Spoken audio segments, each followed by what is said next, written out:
मित्रों આગળનો ટોપિક છે આપણો ઘણા વિદ્યુત ભારો વચ્ચે બળો। કુલમનો નિયમ તો આપણે ભણીને આવ્યા કે જેમાં બે બિંદુવત વિદ્યુત ભાર હોય Q1 અને Q2 તો તેમની વચ્ચે લાગતું વિદ્યુત બળ કેટલા મૂલ્યનું હોય તે આપણને ખ્યાલ આવી। પણ જો તંત્રમાં બે કરતાં વધારે વિદ્યુત ભારો હાજર હોય, બે કરતાં વધારે એટલે કે 3, 4, અસંખ્ય, તો આટલા બધા વિદ્યુત ભારો પૈકી એમાંના કોઈ એક વિદ્યુત ભાર પર ઘણા વિદ્યુત ભારો વડે લાગતું બળ કેટલા મૂલ્યનું હશે, કઈ રીતે મેળવી શકાય એની માહિતી આપણે આ થિયરીમાં ધ્યાનમાં લેવાની છે। આ થિયરીનો પ્રશ્ન બોર્ડની એક્ઝામમાં આ રીતે પણ પૂછાઈ શકે કે તંત્રમાંના ઘણા વિદ્યુત ભારો વચ્ચે લાગતું વિદ્યુત બળ સંપાતપણાના સિદ્ધાંત અનુસાર સમજાવું। तो घना विद्युत भार वच्चे लागता बळों माटे आपणे संपातपणानो सिद्धांत समझवो जरूरी है। संपातपणानो सिद्धांत शेनी माहिती आपे छे? तो मित्रों ज्यारे तंत्रमां बे करता वधारे विद्युत भारो हाजर होय, अहींया आकृति आपणे दर्शावेली छे जे आपणे थियरी पूछाय त्यारे दोरवानी रहेशे, जेमां आपणे 3 विद्युत भारो सरळता खातर ध्यानमां लीधेला छे, Q1, Q2 अने Q3। त्रे 3 विद्युत भारो संदर्भ बिंदु थी अलग अलग जग्या पर जुदा जुदा स्थान सदिशे गोठवायेला छे। Q1 नो स्थान सदिश अनुक्रमे R1, Q2 नो अनुक्रमे R2, Q3 नो स्थान सदिश अनुक्रमे R3 छे। मित्रों आमाना एक विद्युत भार Q1 पर Q2 वडे अने Q3 वडे लागतुं विद्युत बळ केटला मूल्यनुं हशे एनी माहिती तो आपणे ख्याल छे कि Q2 केटलुं बळ लगाड़शे ने Q3 केटलुं लगाड़शे। कूलमना नियम परथी आपणे तो मेळवी ज शकीए। पण शुं बे विद्युत भारो कोई एक पर बळ लगाड़ता होय त्यारे दरेक वडे लागता स्वतंत्र बळमां कोई फेरफार थशे? तो ना। Q2 वडे Q1 पर जेटलुं बळ लागतुं हशे ए बळमां Q3 नी हाजरीना लीधे कोई फेरफार थवानो नथी। ए तो कूलमना नियम अनुसार जे लागे छे एटला ज मूल्यनुं लागवानुं छे। तो आ संपातपणानो सिद्धांत आनी ज माहिती आपे छे के Q1 पर आ बे विद्युत भारो वडे लागतुं कुल विद्युत बळ केटला मूल्यनुं हशे। तो एनो नियम कंईक आ प्रमाणे छे, समजो जराक ध्यानथी। तंत्रमांना घणा बधा विद्युत भारो पैकी कोई एक विद्युत भार पर लागतुं कुल विद्युत बळ दरेक विद्युत भार वडे लागता स्वतंत्र कूलम बळना सदिश सरवाळा जेटलुं होय छे। एटले तंत्रमां जे पण हाजर छे दरेक वडे स्वतंत्र रीते जेटलुं बळ लागे बधा ज बळोनो सदिश सरवाळो करता जे परिणाम मळी आवे एटला मूल्यनुं कुल परिणामी बळ Q1 पर लागे छे। तो ए नियम जराक आपणे नोंधी राखीए। हवे संपातपणाना सिद्धांत माटे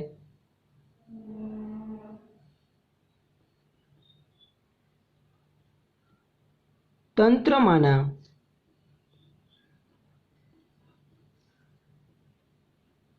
घणा विद्युत भारो पैकी कोई एक पर लागतुं कुल विद्युत बळ दरेक विद्युत भार वडे लागता कूलम बळना दरेक विद्युत भार वडे लागता स्वतंत्र कूलम बळना स्वतंत्र कूलम बळना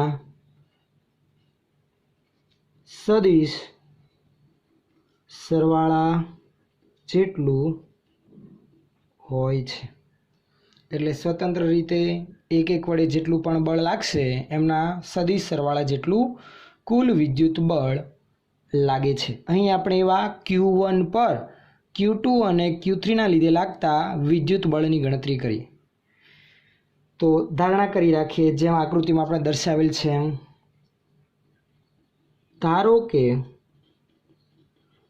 તંત્રમાંના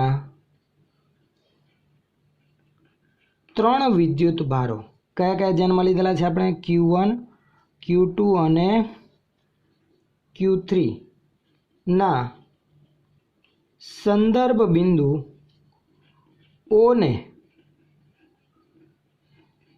અનુલક્ષીને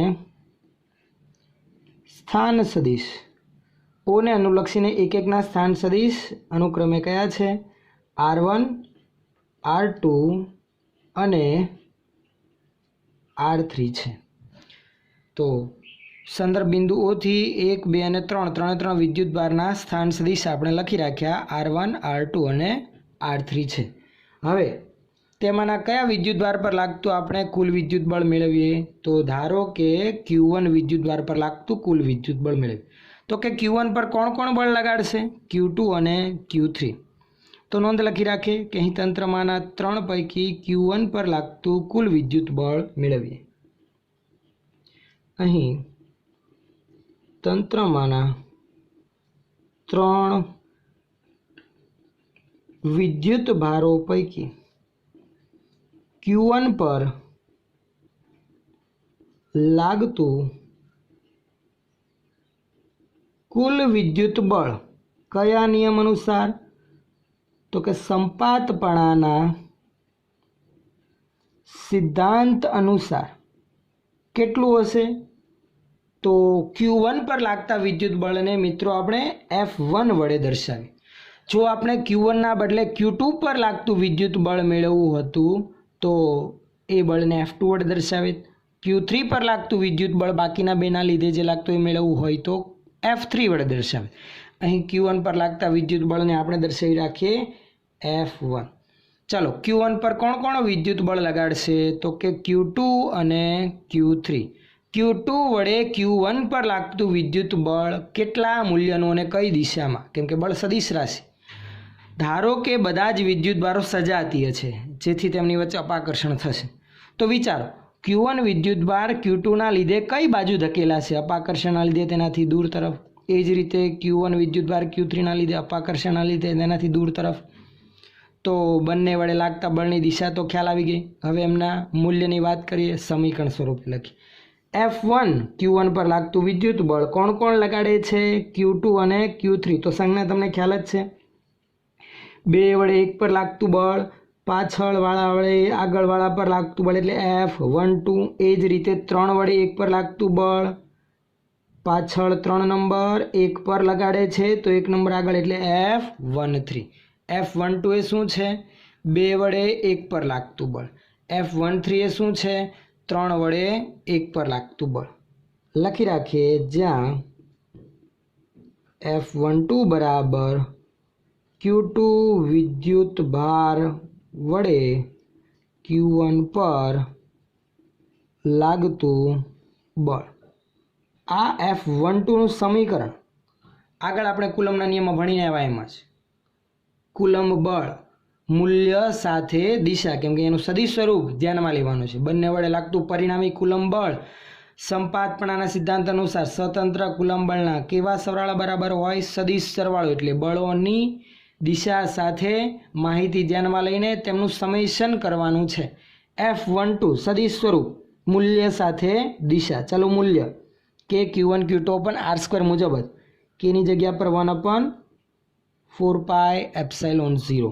વિદ્યુત ભાર Q1 અને Q2 એમનો ગુણાકાર છેદમાં તેમની વચ્ચેના અંતરનો વર્ગ. Q1 અને Q2 વચ્ચેનું અંતર એટલે કે R12 સદિશનું મૂલ્ય. R12 સદિશ એ Q2 થી Q1 ને જોડતો સદિશ છે. છેદમાં આવશે R12² ઇન્ટુ આ તો મૂલ્યની વાત થઈ. સાથે દિશા એડ કરીએ. દિશા દર્શાવવા માટે આપણે ઉપયોગ કરીએ છીએ એકમ સદિશ. Q2 વડે Q1 પર લાગતું બળ F12 આ દિશામાં છે. એની દિશામાંનો એકમ સદિશ એટલે R12 સદિશની દિશામાંનો એકમ સદિશ એટલે R12 કેરેટ. આ R12 એકમ સદિશ બળ F12ની દિશામાંના સદિશનો એકમ સદિશ છે. હવે એ જ રીતે આપણે F13ની માહિતી લખી રાખી તથા F13 એ શું છે? તો કે Q3 વિદ્યુત ભાર વડે Q1 પર લાગતું બળ છે. જેનું સમીકરણ શું? તો કે F13 બરાબર મૂલ્ય સાથે દિશા ઉપરની જેમ જ 1/4πε0 વિદ્યુતભાર Q1 અને Q3 નો ગુણાકાર તો Q1 Q3 છેદમાં તેમની વચ્ચેના અંતરનો વર્ગ. Q3 અને Q1 વચ્ચેના અંતર માટે Q3 થી Q1 ને જોડતો સ્થાન સદિશ R13 નું મૂલ્ય એટલે R13 માત્ર અને એનો વર્ગ, અંતરનો વર્ગ છેદમાં આવશે એટલા માટે. ગુણાકારમાં Q3 વડે Q1 પર લાગતું બળ સજાતી હોવાથી અપાકર્ષી પ્રકારનું, જેથી Q1 દૂર તરફ ધકેલાશે એટલે Q3 વડે Q1 પર લાગતું બળ F13 ઉપરની તરફ આવશે. આ F13 ની દિશામાંનો એકમ સદિશ આવશે R13 પરનો એકમ સદિશ એટલે કે R13 કેરેટ. હવે બંને સમીકરણની ઉપરોક્ત સમીકરણમાં કિંમત મૂકી રાખીએ તો સમીકરણ બનશે આવું. આથી F1 બરાબર 1/4πε0 પહેલા પદની કિંમત Q1 Q2 છેદમાં R12 square into R12 caret plus 1/4πε0 Q1 Q3 છેદમાં R13 square into R13 caret. આ સમીકરણમાંથી આપણે 1/4πε0 અને Q1 બંને પદમાંથી કોમન કાઢી શકીએ. આથી સમીકરણ બનશે આવું. F1 બરાબર 1/4πε0 બંનેમાંથી કોમન નીકળી ગયું. સાથે Q1 પણ કોમન નીકળે તો Q1 હું અંશમાં લખી રાખું છું.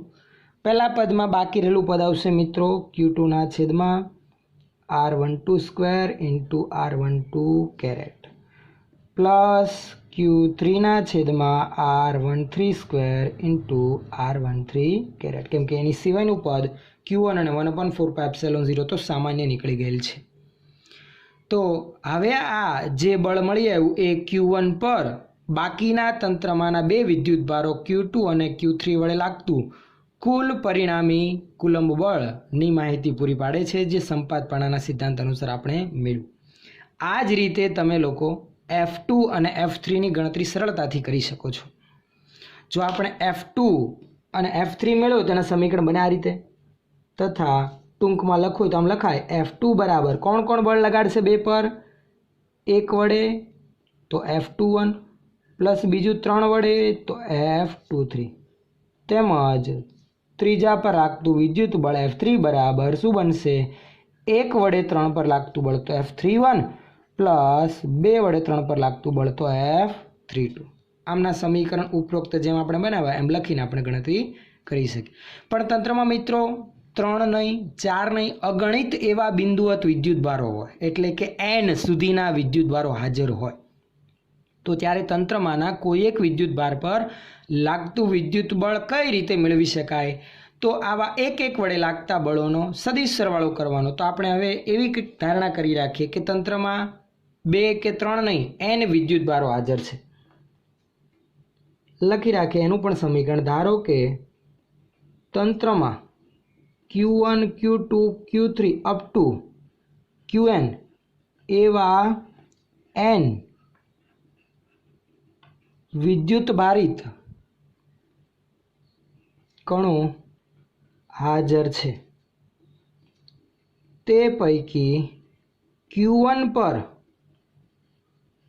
લાગતું કુલ વિદ્યુત બળ સંપાતપણાના સિદ્ધાંત અનુસાર આપણે શું લખી શકીએ? તો હવે દરેકને આવડશે, ગભરાવાની જરૂર નથી. 2ના બદલે N લગાડતા હોય તો આવા N પદોનો સરવાળો થશે. સમીકરણ બનશે આવું કંઈક. 1 પર 2 લગાડશે, 3 લગાડશે, 4 લગાડશે, N નંબરનો કણ પણ લગાડશે એટલે સમીકરણ બને આવું. F12 2 વડે 1 પર પ્લસ F13 3 વડે 1 પર પ્લસ F14 4 વડે 1 પર અને એક છેલ્લું પદ સીધું F1n N નંબરના કણ વડે પ્રથમ 1 નંબરના કણ પર લાગતું વિદ્યુત બળ. હવે એક એકના સમીકરણ જેમ ઉપર લખેલા હતા એમને એમ જ લખી રાખવાના રહેશે. પહેલામાં આવશે 1/4πε0 Q1 Q2 1 અને 2 ને જોડતો સ્થાન સદિશ R12 નો વર્ગ અને એની દિશામાં એકમ સદિશ એટલે R12 કેરેટ. સિમ્પલ છે, એક લખતા આવડે એટલે બાકીના બધામાં ખાલી નંબરમાં જ ફેરફાર આવે છે. 1/4πε0 વિદ્યુત ભાર તો કે પહેલો અને ત્રીજો Q1 Q3 છેદમાં R13 square into R13 carat plus 1/4πε0 Q1 Q4 છેદમાં R14 square into R14 caret અને એ જ રીતે n નંબરના વિદ્યુતભાર માટે 1/4πε0 Q1 QN છેદમાં R1N square into R1N carat. મિત્રો આ જે બળ આપણે મેળવ્યું એમાંથી પણ ઘણા એક સમાન પદો સામાન્ય કાઢી શકીએ, જેમાં આવશે Q1 બધામાં જ છે, 1/4πε0 પણ બધા જ પદમાં છે, તો Q1ના છેદમાં 4πε0 પહેલા પદમાં વધશે Q2 છેદમાં R12 square into R12 carat, બીજા પદમાં વધશે Q3 છેદમાં R13 square into R13 carat, ત્રીજા પદમાં વધશે Q4 છેદમાં R14 square into R14 caret અને n નંબરના પદમાં વધશે Qn વિદ્યુતભાર છેદમાં R1N square into R1N carat. હવે મિત્રો આવા n પદોના સરવાળાને સમમિતિના આધારે આપણે સમેશન સ્વરૂપે પણ રજૂ કરી છે। સમેશન સ્વરૂપે રજૂ કરવા માટે આપણે આગળ 10મા ધોરણમાં ભણી ગયા એમ જ જે પહેલાં સામાન્ય પદ છે એને આગળ લખી રાખીએ Q1ના છેદમાં 4πε0 સમેશનની નિશાની। હવે સરવાળો ક્યાં સુધી જાય છે તો કે Q2 Q3 Q4 એવા દરેક કન્ટિન્યુઅસ આવતા n પદ સુધી, તો આપણે આમ લખી શકીએ I બરાબર 1 સિવાયનું 2 થી સીધો n, તો I = 2 થી n સુધી। કયા કયા પદમાં ફેરફાર થયો તો Q2ના બદલે Q3 થાય, Q4 થાય, Qn થાય, તો અંશમાં આઈની કિંમત જ મૂકવાની છે, તો Qi છેદમાં 12 13 14 1n એમ આવ્યા કરે છે, એટલે 1 તો છે જ, તો R1 2 3 4 અપ ટુ n એ તો આઈની કિંમત છે, તો R1I square into 12 caret 13 caret 14 caret up to 1n caret એટલે R1I कैरेट। આ ઘણા બધા વિદ્યુતભારો પૈકી કોઈ એક વિદ્યુતભાર એવા Q1 પર લાગતું કુલ વિદ્યુત બળ આપણે સંપાતપણાના સિદ્ધાંત અનુસાર મેળવ્યું।